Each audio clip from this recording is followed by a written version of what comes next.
So you've gone out and bought loads and loads of pumpkins from your local pick your own place. But what do you do with them when you get them home? How about customising your pumpkins and doing something with these shrivelled stalks? You could go crazy with some decorative details. This one here has got a kebab stick underneath and string glued on to create a lovely stalk. And this one here, well, how did I get that to twist? You'll have to watch on to the end of the video to find out. And for those of you who don't know me, I'm Julie from Julie Davis Flower Workshops and Flower Start, the online flower arranging classes. Don't forget to check out my free Facebook group. I've left you the details in the show notes underneath this video. It's autumn, so it's time to go pumpkin crazy. I love buying these smaller pumpkins, but they're actually squashes. I bought these from my local farm shop, but of course, if you've got to pick your own near you, you may well be picking yours from the field. And I've decided to switch things up a little bit this year. Normally, I tumble these smaller pumpkins into my fruit bowl to display them, but I'm going to add on a decorative detail to each of the shrivelled stalks. Starting with this mottled pumpkin, I'm going to put a short stalk in, and on the orange one, I'm going to attempt a curly end. I'm going to elongate the natural stalk of this pumpkin by using a cocktail stick, or if you wanted it even longer, you could use a kebab stick cut to length. You need to push it firmly into the stalk so it doesn't fall out, and possibly you might need a dot of glue just to hold it in place. You then want to cut some garden twine, and you're going to glue this onto the cocktail stick. So I'm measuring up to see how much twine I need, and probably it's about 10 centimetres long. Don't cut your string too short. It needs to be long enough to start on the flesh of the pumpkin, the skin of the pumpkin, go over the natural stalk, up your cocktail stick, and then finish just above it. Once you're happy that you've got the right length, you can then go through and cut your other lengths. So probably you're going to need 10 or 12 pieces like this. So start off making a handful, and then if you need more, you can add in more later.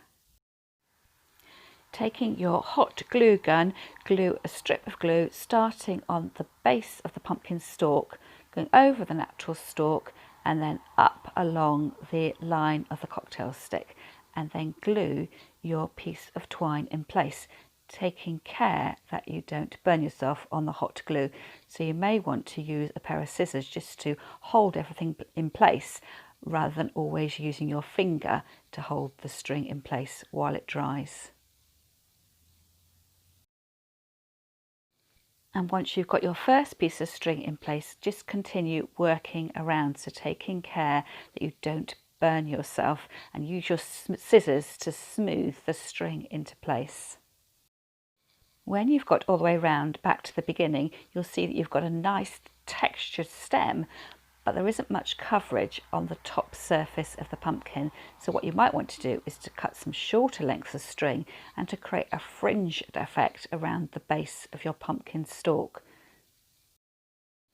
I created my fringed effect by cutting shorter lengths of string, probably about 8 centimetres long, folding them in half, and then in a group gluing them in place so they splayed out amongst the pieces of string that were already around the base of the pumpkin stalk, and again using my scissors to hold them in place while the glue dried. I ended up with quite a shaggy look to the base area around my stalk. I continued round until I got back to the beginning, and then I decided to neaten things up a little bit by trimming the fringed area just to make it a little bit neater. I decided not to trim the top of the stalk though, where that cocktail stick is. I quite like the way it seemed to naturally taper off. And if you don't have any garden twine, you could of course use some chunky wool to create the same effect. So I'm rather pleased with the finished look of my pumpkin. It just makes it really eye-catching, and it will look great either in my fruit bowl or lined up on a shelf in my living room.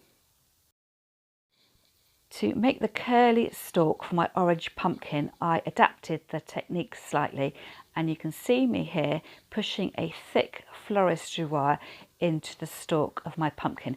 It wouldn't hold fast, so I use a dot of hot glue to secure it in place.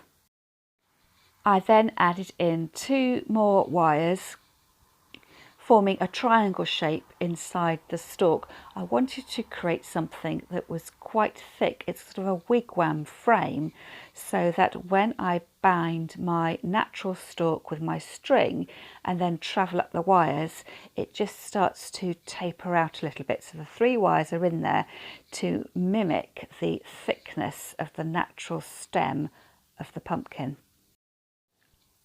I then dabbed some hot glue onto the base of the stalk and used my scissors to hold the string in place, and I'm going to wrap the string all the way around the natural stem of the pumpkin and travel up the wires, and that will give me the elongated stem, and because they're wires I'll be able to coil them and shape them into a curved stem.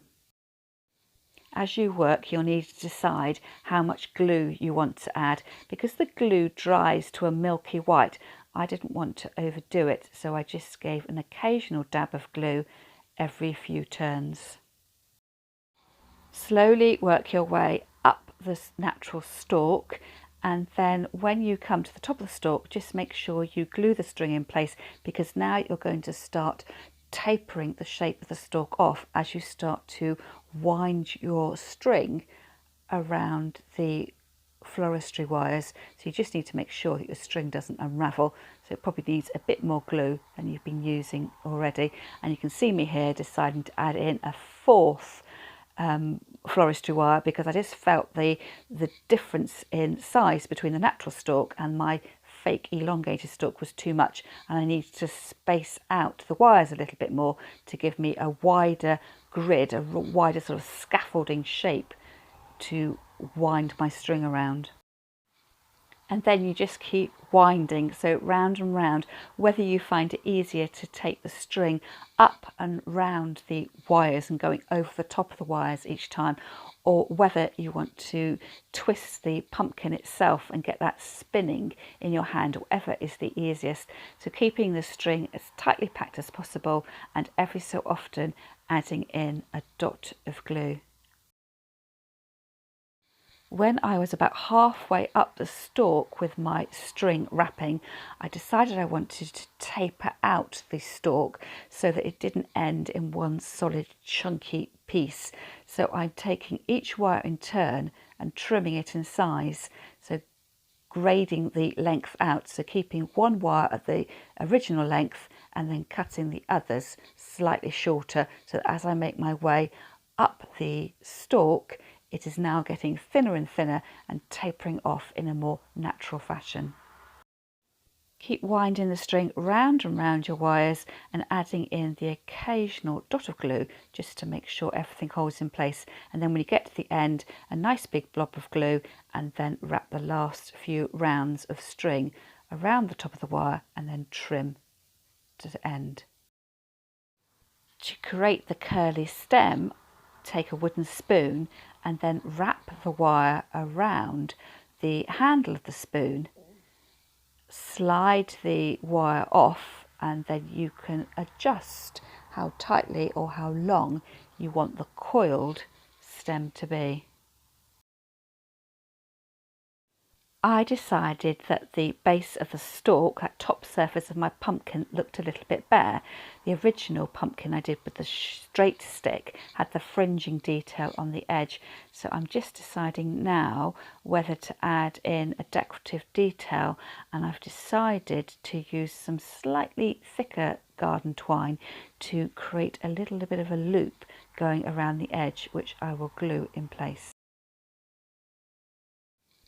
I then put a dab of glue at the base of my stem, held the string in place just so it would hold, and then when I felt it was a good hold, I started coiling the string around to create this sort of daisy effect. And I did that primarily because the string was naturally coiled up and just seemed to want to move like that.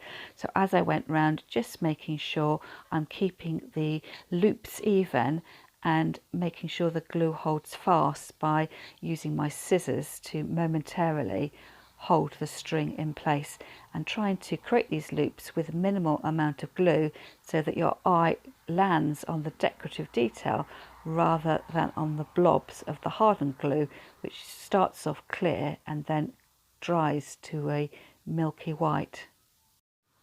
So try to keep the loops even and then finish off in a natural way so it doesn't look like you've got a much smaller squeezed in loop. So this worked out quite well. I think I ended up with 7 loops at the top, and put the last one in and then cut off the string and hid where I had started, so it looks like one continuous swirl around the top, and you can obviously see where I started and where I glued off at the end. And here are my finished pumpkins. I'm really pleased with the way they have turned out. So it's just a real subtle change to them just by elongating the stem and making them look more eye-catching. So I wonder whether you'll decide to have a go at this project. Will you go for the short straight stem with the fringing at the base of your stalk, or will you go all curly-whirly with your floristry wires and the lazy daisy trim around the base of your stalk? You'll have to tell me in the comments which you prefer.